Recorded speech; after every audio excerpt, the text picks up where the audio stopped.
Uy, ang bigat nito. Something from Edifier. And this is a Edifier na M90 na speaker. Medyo mabigat siya.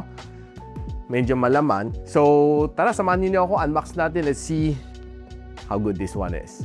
Right after this quick intro. So, this is one of their premium speaker ni Edifier. So, buksan muna natin. Okay. Uy! Boxception.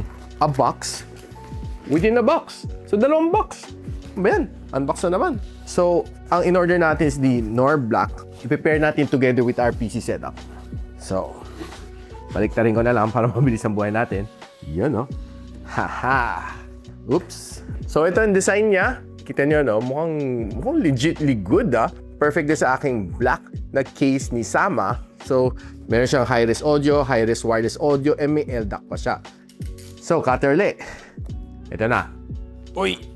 Dami na accessories. So, meron siyang dalawang accessories box dito. Tingnan natin kung ano laman nito. Box number 1, box number 2. So, inside ng box 1, meron tayong quick start guide, some safety information guide, meron tayong pa-battery, andito yung ating remote, Type-C cable, power cable, and yung mga AV cables kompleto. And meron din siyang optical cable din as well, if in case you need it. Box number 2, tingnan natin kung ano laman.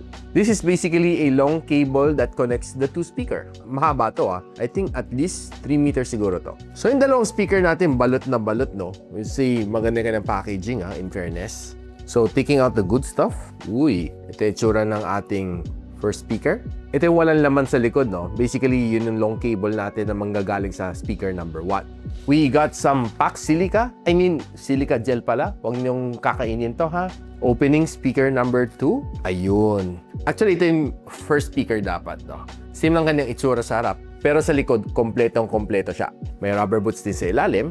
So, pag-usapan natin to. Meron tayong volume knob, optical cable in, may USB in tayo, may aux in, meron din siyang subwoofer out in case you have one. Meron siyang HDMI, power port, and this one is to port to the other speaker. So since ready na tayo, set up na natin ito sa ating PC. So yun guys, as promised, na set up na natin together with ang aking PC setup. So this is the Edifier M90, isa nandito, and the other one is here. So medyo nilayo ko sila sa isa't isa para medyo ma-feel ko yung surround sound when I'm listening to music. Now, how did I set this one up? Meron kang dalawang method na pwede gamitin, no? Sa likod, either can use aux-in, gamit mo na audio cable, or you can use USB para digital. So, depende sa trip mo. Since support naman ang aking motherboard ng audio cable, so I did use audio cable para hindi mabawasan ng USB-C port ng aking motherboard. Of course, there's a lot of other option na pwede nyo gamitin tong speaker na ito. You can use it together with your TV, gamit na kanyang optical cable na slot. If yung TV mo still using optical cable, ha?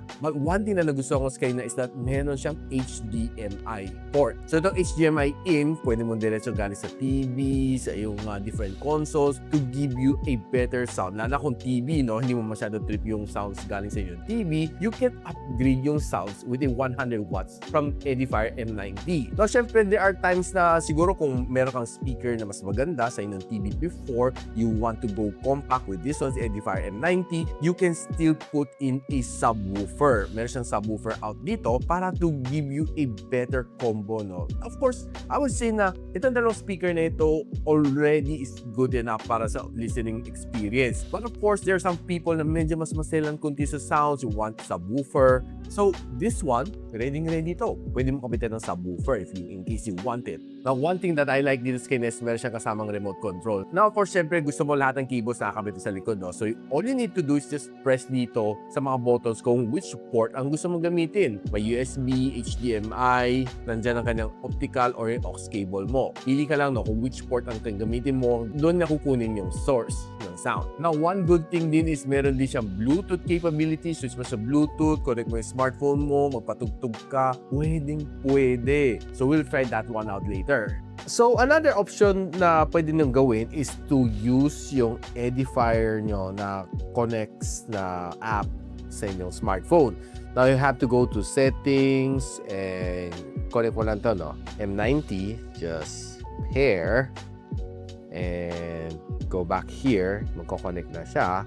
And can basically play any song na gusto mo. So, you need to upgrade. Meron pa siyang pa-firmware upgrade pa siya. Agree ka lang. Wala ka naman ibang choice. So, let's just wait for it to finish. So, yun, natapos. Confirm. So, pwede natin kalikotin dito. Input sources natin. Mamili tayo, no? So, kumbaga, it replaces this remote control. Pwede ka mag-control dito. So, pwede ka mag-change, no? So, pwede ka mag-customize or dynamic. Depende sa listening experience mo. You can control your volume here. You can play songs over here, no? So, naka-high-res audio naman tayo. And here are some things siguro pwede mo kalikotin pag trip mo lang. So, you can rename it. Pwede mo kalikotin ka ng LDAC if you like. So, let's quickly play a sample song. So, medyo nakaka-LSS tong song na to, no? Nagpapanggap silang lahat na marangal na nagbibihis, formal na kriminal. So that's basically a quick playback using my smartphone via Bluetooth dito sa Edifier na M90. Now, for syempre, there are some people na gumagamit pa rin mga old PC speakers na medyo hindi na ganun kaganda yung kanyang sounds. I know na marami sa inyo medyo natitipid. No, but para sa akin, audio and sound is one of the most critical thing, especially if you're playing games. Pagdating sa gaming, iba pag yung maganda ang sounds, and iba pag medyo tunog lata. It's two different things, masyado sila magkalayo. If you invest better sounds, you would definitely enjoy it a lot better. So right now, magpapatugtog lang tayo. Sound to sound sa trip natin pakinggan dito. And let's see kung kamusta naman ang pag-render ni Edifier M90 dito sa mga sounds na papakinggan natin. Soon as you come around, I feel elevation. I need you to stay. I'll be by your side. I don't even care if you don't want this. Only speaking facts and you speak nonsense. You just like a chemical that's toxic. I have something to tell you that's gonna sound crazy. But it's the truth. We spent our lives fighting for the world as it should be, but we ignored the reality of what it has become. He wants us to admit that he was right all along. May mga mamahaling ari-arian, nagpapatataka ang kanilang yaman. Tanging bibig lang ang kanilang puhunan. So yun guys, nakita niyo na yung ganda ng speaker nitong Edifier ng M90. Perfect na perfect siya for any sound tripping. Pwede mo ikabit ito together with your TV. Pwede mo kabit together with your PC. Ako kinabit ko sa aking gaming PC to give me that more immersive sound na pag gaming, music tripping, watching videos, watching movies, or just doing something. Kahit mag-editing ako sa aking PC, this one would give me a better sound. Mas detailed yung sound na naririnig ko. Now, if you're interested dito sa Edifier M90, I'll pop the link on the description box below kung saan na pwede mabili, or just simply click yung YouTube shopping link para makamenos kayo, maka-voucher pa kayo galing sa akin. That is in collaboration with YouTube. So of course guys, ina-encourage ko kayo to like, subscribe dito sa aking channel so you don't miss out yung mga review just like this one kay Edifier M90 na stereo speakers. So paano guys, hanggang dito muna ako. I'll see you on my next video. Peace out. And so, ako para si Richmond and you're watching Gadget Sidekick.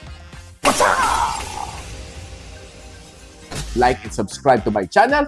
Don't forget to hit that notification bell. For one of my latest uploads, click dito. And for one of my popular uploads, click here.